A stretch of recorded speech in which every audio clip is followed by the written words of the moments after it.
Eu sou nascido e criado em São Paulo. Eu comecei por volta de 1987, no bairro do Campo Limpo, com pichação. Só que em contrapartida, eu já desenhava. Eu desenhava antes da pichação. Desenhava desde os 8 anos de idade. Sempre desenhei em papel, colorindo e tal. Sempre tive isso, mas eu não sabia da possibilidade de fazer no muro.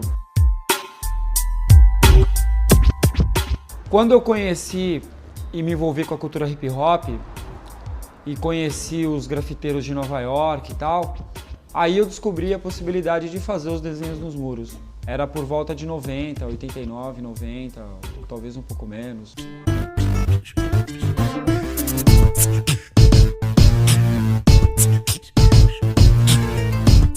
Mas eu queria buscar uma identidade para o meu trabalho, né? Algo que tivesse mais a ver com a minha realidade. Eu sou um cara que coleciona livros antigos, curto fotos históricas, curto fazer releitura desse tipo de imagem. Aí eu criei alguns projetos. Um deles chamado Muro das Memórias, que a ideia do projeto Muro das Memórias é justamente pintar murais com cenas antigas, criando portais para uma cidade que já não existe, né? Nós temos cerca de 50 trabalhos desse realizados aqui na cidade de São Paulo, onde os muros eu coloco como se fossem as minhas telas, assim. A minha inspiração toda vem da cidade de São Paulo mesmo, né?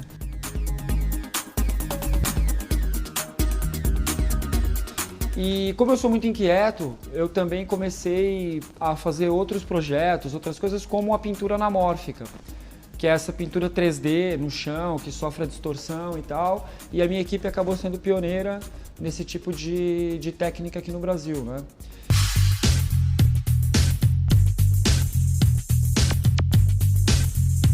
E a partir do Muro das Memórias, a gente chegou em outras vertentes, né? Que é justamente trabalhar em cima de cenas que são históricas, que são icônicas, como é o caso do mural que foi feito em Nova York, do VJ Day. Porque eu tenho muitos muros que são simplesmente em preto e branco ou sépia. Mas eu tenho muros como esse do VJ Day, ou o muro que foi pintado em Los Angeles, que é uma releitura do Monte Rushmore, onde a gente pega essas imagens e eu coloco toda uma identidade visual em cima delas e tento trazer elas para os nossos tempos, assim, né? Tem um projeto também, Green Pincel, que ele fala justamente dos vários tipos de agressões do homem ao meio ambiente, aos animais, à natureza. Eu sou muito ligado à questão de proteção aos animais.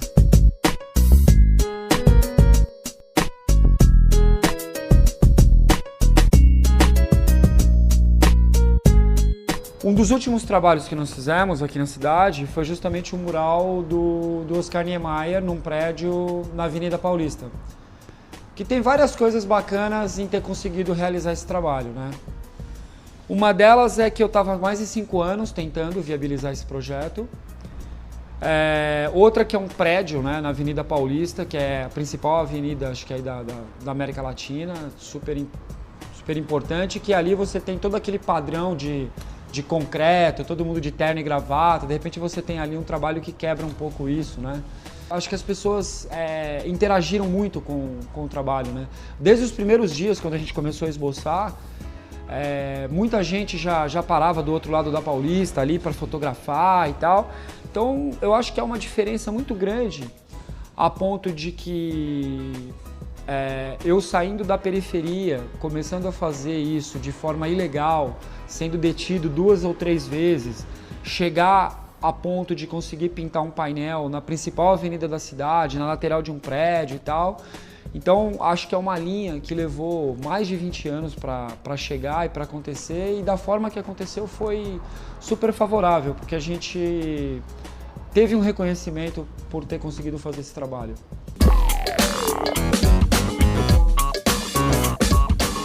Eu acho que o grande barato de pintar na rua é justamente você levar esses trabalhos ao acesso de milhões de pessoas, né? Sejam elas pobres ou ricas, independente da classe social. De repente um cara, pessoas que nunca entraram numa galeria de arte, enfim, elas têm ali na cidade um trabalho que está acessível, né? Elas têm esse contato com os artistas, né? Pô, você tem hoje trabalhos aí nas ruas que são vendidos em galerias de arte por, sei lá, muita grana.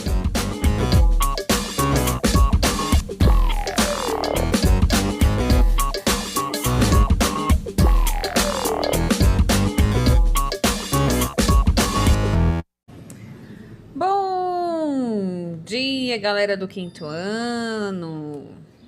Coisa boa estar com vocês mais uma semana. Essa em especial, minha gente, porque eu sou fã do Eduardo Cobra e falar dele nessa aula para mim é um privilégio e eu espero que todos vocês estejam bem com a graça de Deus e continuem assim, não é? Então hoje nosso tema ainda continua sendo um grafite. Nós na aula passada falamos aí sobre o grafite, conhecemos aí o Banks, né? Que é um grafiteiro bem famoso, né? E que até hoje a gente não sabe a identidade secreta dele, né? Identidade. Abram aí o livro de vocês de artes na página 93 e vamos lá, tá certo? Grafite no Brasil. No Brasil, o grafite chegou primeiro às ruas de São Paulo durante a década de 1970. O país, nesse período, vivia o contexto da ditadura militar, regime opressor e de censura às manifestações artísticas e ideológicas. O grafite, uma expressão, apareceu no cenário como uma expressão transgressora, né? Algo errado de se fazer, trazendo posicionamentos contrários ao regime militar e tornando-se uma linguagem expressiva pertencentes às pessoas marginalizadas socialmente. Então, a ditadura no Brasil foi um período em que as pessoas não podiam dizer o que pensavam, principalmente em relação ao governo, não podiam... tinha censura no jornal, antigamente para se publicar uma matéria, ou até mesmo qualquer lugar, música, teatro, tinha um crivo de censura e qualquer coisa ali era censurado, era barrado e não passava, não é? Foram momentos bem difíceis vividos aqui no Brasil, principalmente para quem era intelectual da época, não é? Desculpa, intelectual são aquelas pessoas que estudam mais, né? E leem mais. E aí, quem acaba se inteirando mais no meio cultural, acaba tendo mais coisas a falar também. E aí, esse falar é que era proibido, tá? Vamos lá. O grafite apareceu nesse cenário como uma expressão transgressora, trazendo posicionamentos contrários ao regime militar e tornando-se uma linguagem expressiva pertencente às pessoas marginalizadas socialmente. Atualmente, no campo do grafite, há artistas brasileiros conhecidos mundialmente com diferentes temas e estilos. Vamos conhecer alguns? Então, hoje nós vamos falar, eu coloquei já um videozinho aí curto sobre o Eduardo Cobra. O Eduardo Cobra, gente, ele é de São Paulo, natural de São Paulo, tá? Ele cresceu ali na periferia da Zona Sul, uma das mais violentas ali da região da minha terra, né, São Paulo. E ele começou com a pichação. Ele era um delinquente mesmo, tá? Ele pichava, ele subia nos prédios para deixar a marca dele, aquela coisa toda. Um dia, ele foi pichar um muro de uma igreja. E por cargas d'água, um padre estava lá.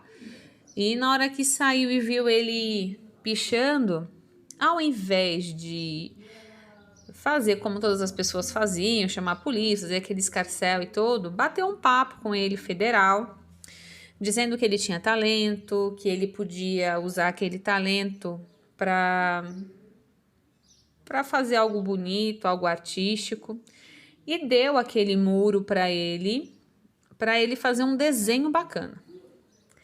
Bom, só bastou esse empurrão para que Eduardo Cobra se apaixonasse pelo grafite e começasse aí a desenvolver as artes, né, a arte dele pelos muros da nossa cidade e pelo mundo afora, tá? Porque o Eduardo Cobra, ele só não pinta aqui no Brasil, ele tem murais nos Estados Unidos, em Nova York, fora de Israel, enfim. Muitos países contratam o serviço do Eduardo Cobra, porque é maravilhoso, né? Dispensa comentários até. E assim ele iniciou a sua carreira, e vocês viram ali, ele estava explicando como é que ele faz para fazer os desenhos, né, e tudo mais. Como eu acompanho, sou fã, recentemente eu até compartilhei no meu Facebook que ele fez um mural lá naquela escola em São Paulo, onde teve uma chacina e tudo mais, que o menino matou várias pessoas. Então, ele fez um desenho muito bonito, muito legal, em homenagem àqueles alunos, enfim, foi muito emocionante. Então, o grafite é uma arte expressiva e o Eduardo Cobra não é somente um grafiteiro, né? Ele é considerado muralista. Mas os muralistas é um outro assunto que a gente vai entrar mais para frente, quando vocês estiverem lá no 6º, 7º, 8º ano, tá? Porque o muralismo, ele surgiu lá na Espanha. Então, aí é a outra vertente. Não vamos focar agora no grafite, tá? Mas é bom que vocês imaginem que o Eduardo Cobra hoje já está num nível maior. Vamos supor que era uma escada, a pichação é o degrau, nem é degrau, né? Porque pichação é horrível. Mas o grafite foi um degrau para ele chegar até o muralismo, tá bom? Bom, outra coisa que é interessante eu contar para vocês é o seguinte. Quando se mexe com essas tintas, precisa ter um cuidado muito especial. E como tanto ele como o Cândido Portinari pintavam, né? Cândido Portinari também foi um muralista, pintavam sem as máscaras de prevenção. E isso resultou, né, em problemas sérios nos pulmões de Cândido Portinari. E Eduardo Cobra também já ficou internado várias vezes aí por falta desse cuidado, né? Mas ele tem se cuidado, tem feito aí o que ele não fez durante muito tempo. É claro que o envenenamento com essas tintas trouxeram resultados permanentes, infelizmente. Mas ele está tentando aí manter um controle maior, certo? Vamos agora virar a nossa página e vamos agora conhecer alguns nomes, além de Eduardo Cobra, na página 94. Vamos lá, página 94, vamos lá em cima, os Gêmeos. São uma dupla de grafiteiros formada pelos irmãos Gustavo e Otávio Pandolfo. Os irmãos paulistas sempre gostaram de inventar e fazer coisas juntos. Com o apoio da família, começaram a investigar a arte e a criar obras que se espalharam por todo o mundo. No universo imaginário deles, encontramos figuras humanas de cor amarelada, peixes que voam e elementos da cultura brasileira. Então, os Gêmeos, você já sabe que são irmãos, Gustavo e Otávio, e que eles têm uma característica aí bem interessante, que é criar as imagens, né, com figuras humanas, sempre puxando aí para a cor um pouquinho mais amarelada, né? E tem algumas coisas meio surreais, tipo peixes que voam e outros elementos tipo do folclore da cultura brasileira, tá certo? Temos também aí o Mag Magrela. A Mag Magrela é uma grafiteira. Uhul! Mulheres! Uma grafiteira paulista que iniciou suas investigações nas artes visuais com seu pai, que é pintor. Depois de alguns anos, começou a fazer na rua seu espaço de expressão e atuação artística. As questões femininas são o principal tema abordado pela artista, que tem um estilo marcado pela criatividade e expressividade das formas que cria, tá? As mulheres de Magrela têm tons alaranjados, corpos alongados e uma expressão melancólica, tá? A Mag Magrela, obviamente, ela representa a mulher aí nos muros da cidade de São Paulo, né? Mas também puxa aí para um tom meio alaranjado, porque cada artista, né, minha gente, encara a sua arte de um jeito diferente. Mas o grande X da questão aqui da Mag Magrela é por ser uma mulher num espaço bem masculino, tá certo? E vamos agora às nossas atividades. Como o Eduardo Cobra mesmo falou, a cultura do hip hop está muito presente no grafite. Então hoje vocês vão pesquisar também a origem do hip hop, tá? E vão criar aí um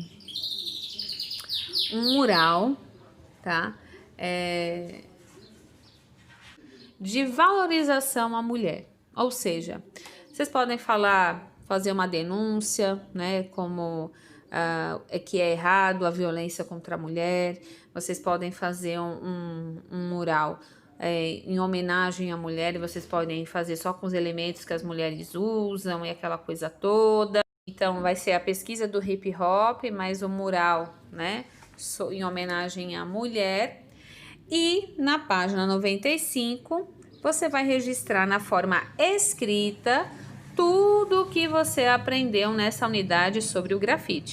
Inclusive o que gostou, o que não gostou, o que aprendeu, o que não aprendeu, se gostou, porque gostou, e se não gostou também, o porquê não gostou. Não me venha aqui porque sim, porque não, tá? Aprendam a colocar a sua opinião escrita de uma maneira bem legal. Combinado? Vou colocar aqui as atividades aqui escritas no final, certo? Mas façam tudo com muito capricho, muito esmero e, claro, muita cor. Cheiro.